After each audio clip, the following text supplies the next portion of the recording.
Hello hello guys, welcome to our channel explain by Rahul. तो supreme God empire के पिछले episode पर हमने देखा था मोयान उन दोनों लड़कियों के पास जाकर उनसे उनका इंट्रोडक्शन मांगता है, जिससे हमें ये पता चलता है वो लड़की स्याओ फैमिली के एल्डर की डॉटर है और वो सिर्फ मोयान को जानने के लिए सैंडन हॉल के एग्जीबिशन पर आई हुई थी, जहां मोयान से मिलने के बाद स्यायुनार को मोयान थोड़ा इंटरेस्टिंग पर्सन लगने लगा था। फिर हमने रात में मोयान को देखा था, जो काफी मेहनत करने के बाद जूसिंग स्कूल की पावर की मदद से स्पिरिचुअल रेलम को अचीव कर लेता है। फिर वो जूसिंग स्कूल की पावर की मदद से 8 ग्रेड और 9 ग्रेड की एक खास तरह की पिल बनाता है, जिसके कई सारे बेनिफिट्स थे।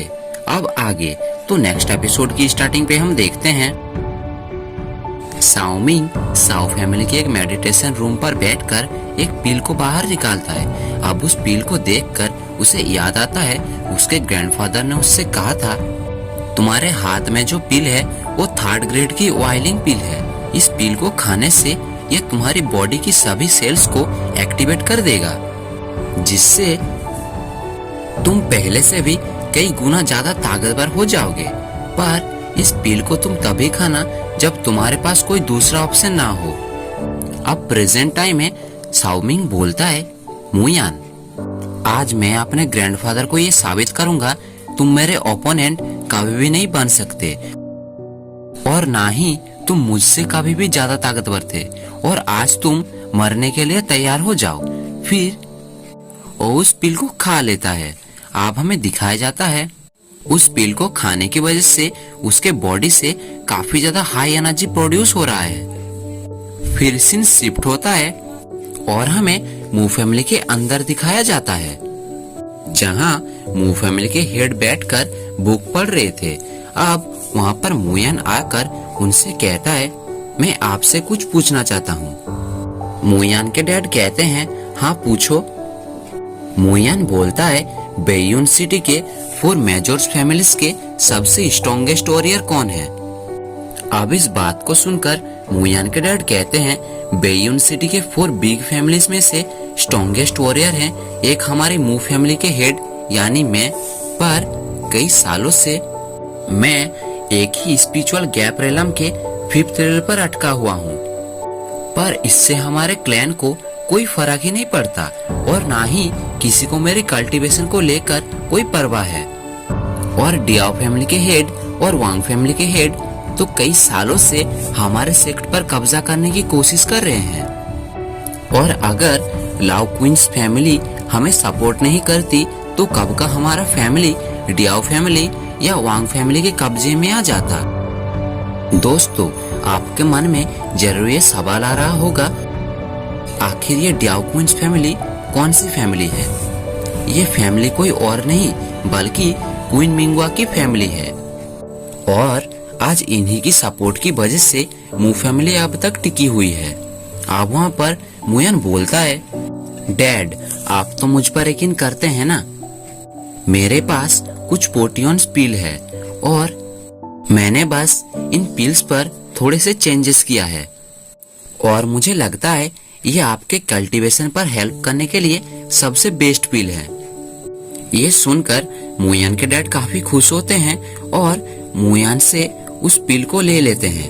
अब थोड़ी देर बाद मोयान के डैड अपने कमरे पर कल्टीवेशन प्रैक्टिस करने के लिए बैठते हैं, जहां उस पील को खाने के बाद उनकी बॉडी से काफी हाई एनर्जी निकल रहा था। अब मोयान के डैड काफी खुश होते हुए मोयान से कहते हैं, इस पील की इफेक्ट एक्स्ट्रा ऑर्डिनरी है, क्योंकि मैं 5th लेवल से इतना जल्दी स्पिरिचुअल गैप रेलम के 10th लेवल पर आ गया, और इस प्रोसेस को होने में कुछ ज्यादा समय भी नहीं लगा। अब अपने डैड को इतना खुश होते हुए देखकर वो बोलता है, डैड आप मुझे हमारे फैमिली के कुछ कोर डिसाइपल्स और कुछ लॉयल गार्ड्स दीजिए, ताकि मैं उन सभी को ये पिल्स खिलाकर उनकी लेवल्स और स्ट्रेंथ ज्यादा से ज्यादा इंक्रीज कर सकूं। फिर वो हमारे मू फैमिली को और भी बेटर तरीके से प्रोटेक्ट कर पाएंगे। अब कुछ टाइम बीतने के बाद हम मू फैमिली के अंदर साओमिंग को देखते हैं, जो अपना भेष बदल कर आया हुआ था ताकि वो यहाँ पर मुयान को मारकर चुपचाप निकल जा सके और किसी को भी उसके ऊपर शक ना हो। फिर साओमिंग घर के अंदर घुसने की कोशिश करता है, तभी उसे चारों ओर से कई सारे गार्ड्स आकर घेर लेते हैं। अब वो गार्ड्स उससे पूछते हैं तुम कौन हो और आखिर तुम यहाँ पर किस मतलब से आए हो। अब साओमिंग से कोई भी रिप्लाई ना पाकर वो गार्ड्स साओमिंग पर अटैक कर देते हैं। ये देखकर साओमिंग उन पर काउंटर अटैक करता है, पर उन दोनों की ही पावर इक्वल होने की वजह से वो दोनों ही पीछे हट जाते हैं। अब साओमिंग उन गार्ड्स की पावर को देखकर सोचता है आखिर ये गार्ड्स स्पिरिचुअल गैप रिलम पर कैसे पहुंच गए और पता नहीं मू फैमिली के गार्ड्स इतने ज्यादा स्ट्रॉन्ग कब से हो गए। अब वो गार्ड्स साओमिंग को वहाँ पर पूरी तरह से घेर चुके और साओमिंग पर अटैक करने ही वाले थे कि तभी मुयान आकर उन्हें रुकने के लिए कहता है, नहीं तो बेकार में ही साओमिंग इन गार्ड्स के हाथों शहीद हो जाता। मुयान उसे देखकर समझ जाता है वो साओमिंग है, इसी वजह से वो उससे कहता है, साओमिंग मुझे ये सच में समझ नहीं आ रहा तुम बेवकूफ हो या फिर साहसी। अब साओमिंग काफी गुस्से के साथ कहता है, मैं अभी स्पिरिचुअल गैप रिलम के लेवल 1 पर हूँ, इसी वजह से मैं तुम्हें बड़े ही आसानी से एक चींटी की तरह मसल सकता हूँ। ये सुनकर मुयान अपने सोल्जर्स को पीछे हटने के लिए कहता है, क्योंकि वो देखना चाहता था साओमिंग उसे किस तरह से मसलता है या फिर खुद मसला जाता है। अब साओमिंग बोलता है, मुयान सब तुम्हें ही क्यों पसंद करते हैं, तुम हमेशा से ही सभी लड़कियों के साथ फ्लर्ट करके बात करते हो, जिस वजह से तुम्हारे आसपास कई खूबसूरत लड़कियां हमेशा मंडराती रहती है। यहाँ तक कि तुमने यहाँ पर आए हुए सियायूनार को भी इतनी जल्दी पटा लिया जो वो तुमसे शादी करने के लिए इतनी जल्दी राजी हो गई। और तुमने आज तक मेरे साथ जो भी सलूट किया है, आज मैं इन सभी का बदला लूंगा। गाइस, मैं आपको इस मैटर को ठीक से समझाता हूँ। असल में साओमिंग जिस भी लड़की को पटाने के लिए जाता है, मुयान अपने फ्लर्टिंग टेक्निक की मदद से उन सभी लड़कियों को पहले ही पटा लेता है, जिस वजह से साओमिंग हमेशा ही रिजेक्ट हो जाता है। अब इस बार कुछ ज्यादा हो जाने की वजह से साओमिंग के ईगो को काफी ज्यादा हर्ट हुआ है, बस इसीलिए वो मुयान के ऊपर इतना ज्यादा गुस्सा है। मुयान बोलता है, अच्छा मैं लड़कियों के साथ फ्लर्ट करके बात करता हूँ। अब साओमिंग काफी गुस्से के साथ वाइंड ब्लेड टेक्निक को यूज करके मुयान पर अटैक कर देता है, जिसे मुयान बड़े ही आसानी से अपने एक ही हाथों से पकड़ लेता है। यह देखकर साओमिंग का मुंह खुला का खुला ही रह जाता है।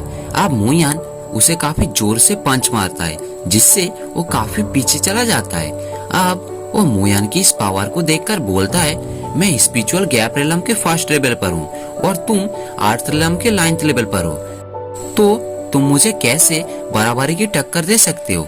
अब इस बात को सोचकर वो काफी परेशान हो जाता है। फिर वो मुयान पर अटैक करने के लिए दोबारा से रेडी हो जाता है। अब मुयान उसकी इस बेवकूफी को देखकर उससे कहता है, तुम्हें क्या लगता है तुम मामूली सा स्पिरिचुअल पिल खाकर अपना स्ट्रेंथ बढ़ा लिए हो तो तुम मुझे हरा दोगे? तुम्हें ये नहीं पता स्पिरिचुअल पिल सिर्फ तुम्हारी स्ट्रेंथ बढ़ाती है और तुम्हारा मार्शल आर्ट टेक्निक वैसे का वैसा ही रहता है। फिर मुयान सुइजिंग डियानमाई शील्ड को क्रिएट करके साओमिंग पर अटैक कर देता है, जिसे साओमिंग काफी कोशिश करने के बाद बड़ी मुश्किल से रोक पाता है। अब मुयान आसमान में उड़ते हुए हेवनली सील, डेथ सील और 8 हेवनली सील को क्रिएट करके साओमिंग पर अटैक कर देता है, जिसे वो काफी कोशिश करने के बाद भी रोक नहीं पाता और बहुत ही ज्यादा घायल होकर वहीं पर बेहोश हो जाता है। ये देखकर वहाँ पर खड़े सभी गार्ड्स काफी हैरान हो जाते हैं, क्योंकि उनका यंग मास्टर पहले से भी कई गुना ज्यादा पावरफुल हो चुका था। अब मुयान उन सभी गार्ड से ऑर्डर देता है, इस गधे को मू फैमिली से बाहर फेंक कर आओ। अब कुछ देर बाद मू फैमिली के बाहर साओमिंग को इस तरह से लेटा हुआ देख वहाँ पर उसे देखने के लिए कई सारे लोग इकट्ठे हो गए थे। तभी वहाँ पर साओ फैमिली के हेड काफी परेशान होते हुए आते हैं। अब साओमिंग की ऐसी हालत को देखकर वो उसे उठाते हुए कहते हैं, ये तुमने क्या किया साओमिंग? क्या तुम्हें ये नहीं पता था मू फैमिली बेयोन सिटी के 4 स्ट्रॉन्गेस्ट फैमिली में से एक है? तुम इतनी बड़ी बेवकूफी कैसे कर सकते हो? पर फिर भी तुम मेरे ग्रैंडसन हो साओमिंग। ये सब जानने के बाद भी वो सभी तुम्हारे साथ ऐसा सैल्यूट कैसे कर सकते हैं? इन्होंने सिर्फ तुम्हें ही नहीं बल्कि तुम्हारे साथ साथ मुझे भी और मेरे पूरे सैंडेंस सेक्ट को भी इंसल्ट की है, और इस अपमान का बदला मैं इनसे जरूर लूंगा। और इसी के साथ ये एपिसोड यहीं पर एंड हो जाता है और इसका नेक्स्ट एपिसोड मैं कुछ ही घंटों बाद अपलोड कर दूंगा। Bye bye.